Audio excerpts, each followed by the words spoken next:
Bien, nos metemos en el ámbito económico con nuestro analista Matías Batista. ¿Cómo estás, Mati?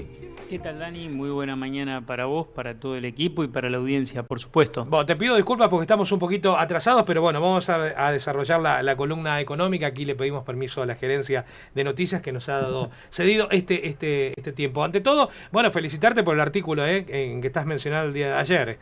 Realmente el de cronista, el de cronista comercial. El de cronista. Gracias. Bueno, son esos grandes logros que uno sin querer empieza a forjar y bueno, nos pone muy contento que te estén pasando esas cosas. A la gente que busque el aviso en el cronista y demás, ahí lo pueden ver o te sigan en las redes y ahí hay información sobre lo que veníamos hablando. Hablando del primer trimestre, yo te preguntaba ayer, ¿de qué vamos a hablar o qué tenés ganas? Y me hablabas de que íbamos a meternos dentro de una estadística y que va a dar unos guarismos que, bueno, tiene que ver con algo que siempre venimos charlando en estos espacios. Exactamente, porque el otro día tuvimos una charla telefónica, sí, vos y yo, y hablábamos de cómo la clase media se fue cayendo en los últimos años hacia una clase un poco más frágil y en algunos casos hacia la pobreza. Y justo sale una estadística de la Dirección de Estadística del Gobierno de la Ciudad de Buenos Aires que me pareció de la provincia, perdón, sí, que me pareció más que interesante traer por el hecho de que refleja un poco esa conversación que nosotros teníamos sin números ese martes a la tarde, me parece que fue. Sí. Bien, si uno analiza lo que pasó desde 2015 hasta 2021, no nos olvidemos que desde el año 2018 en adelante la Argentina empezó a vivir una crisis muy profunda que se hizo más intensa en 2019 y que en el 2020 con el coronavirus y la crisis mundial que vivimos todos con esta pandemia, bueno, fue brutal. Bueno, ¿qué pasó en los estratos sociales, en las escalas sociales y cómo cada sector se fue agrandando y cómo aquellos sectores que estaban en clase media se fueron achicando? Bueno, esta estadística lo refleja de una manera muy interesante. En el 2015 nosotros teníamos aproximadamente entre lo que es indigencia y pobreza un 25.9%, si a eso le sumamos lo que era la clase media en situación vulnerable, llegábamos casi a un 35%. En el 2021, ese guarismo se fue, el que estaba en 25.9, incorporando a todo lo que es pobreza e indigencia, se fue a 37.6, sí, pero si le sumamos la clase media que está en una situación de fragilidad, estamos en el 46.6, casi la mitad de la población argentina en una situación vulnerable, muy vulnerable o frágil desde el punto de vista económico y social. Y el otro guarismo que es interesante analizar es cómo la clase media, esa clase media tradicional de la Argentina, que estaba en el año 2015 en el orden del aproximadamente 53.3%, bajó al 44.8% y si incorporamos lo que dije antes, la clase media frágil a ese sector de clase media tradicional y clase media frágil, tenemos 62.1% en el año 2015, 53.8% en el año 2021, mostrando cómo digamos, hubo una distribución inversa de las clases sociales en la Argentina, donde fue creciendo la pobreza, la indigencia, la clase media frágil fue creciendo y la clase media tradicional de la Argentina se fue cayendo a tal punto que casi 10 puntos de los que estaban en clase media pasaron a clase frágil o incluso a la pobreza. Bien, Mati, permitime sumarlo a Héctor, que tenía ganas de hacerte una pregunta. Héctor, te escucha, Mati. Sí, en 30 segundos. Matías, ¿cómo te va? Buen día. Héctor, buen día.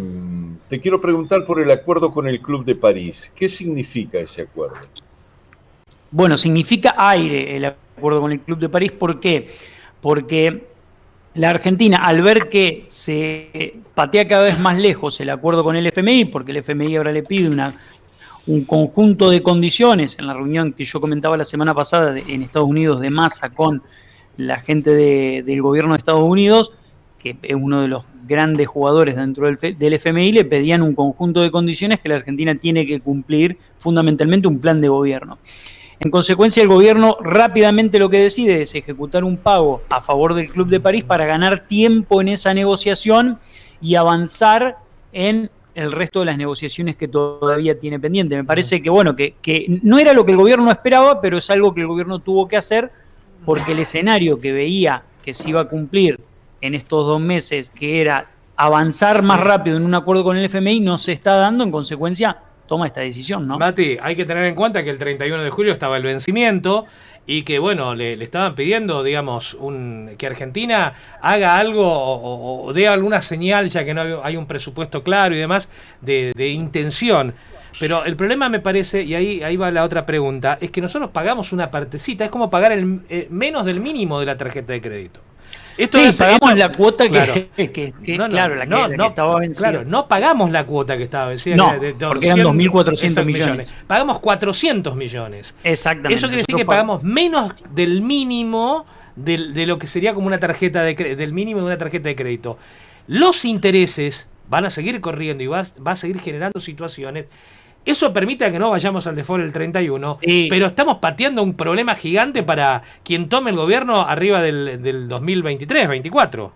Exacto, sí, sobre todo los intereses son del 9% anual, son intereses altísimos los que hemos firmado con el Club de París, pero yo creo que esto, independientemente de que el pago era de 2.400 millones y ejecutamos 400 millones, es parte de la negociación, es parte de los convenios internacionales y de las formas que están hechos los acuerdos como para que nosotros podamos avanzar en el resto de los pagos si es que lo necesitamos. Yo creo que quizás no necesitemos el resto de los pagos porque se logre algún acuerdo con el FMI para poder avanzar después en esta negociación y reestructurar toda esta deuda también con el Club de París. Pero la verdad es que la situación se empieza a poner un poco más difícil de lo que pensábamos en este sentido.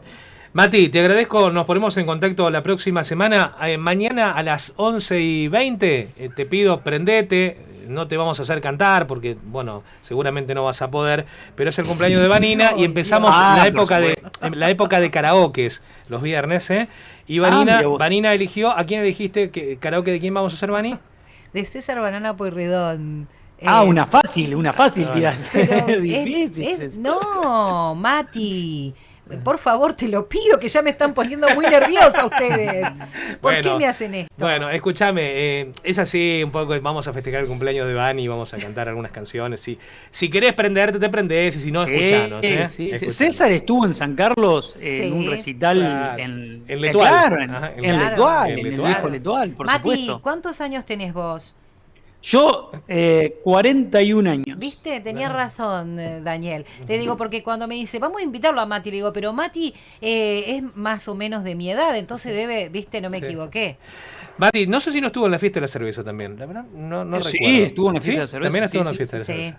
Bueno, mañana después de las 11 nos meteremos en ese tema y en el karaoke que estaremos estrenando. Gracias, Mati. Perfecto. Un gran abrazo. Chao, hasta luego.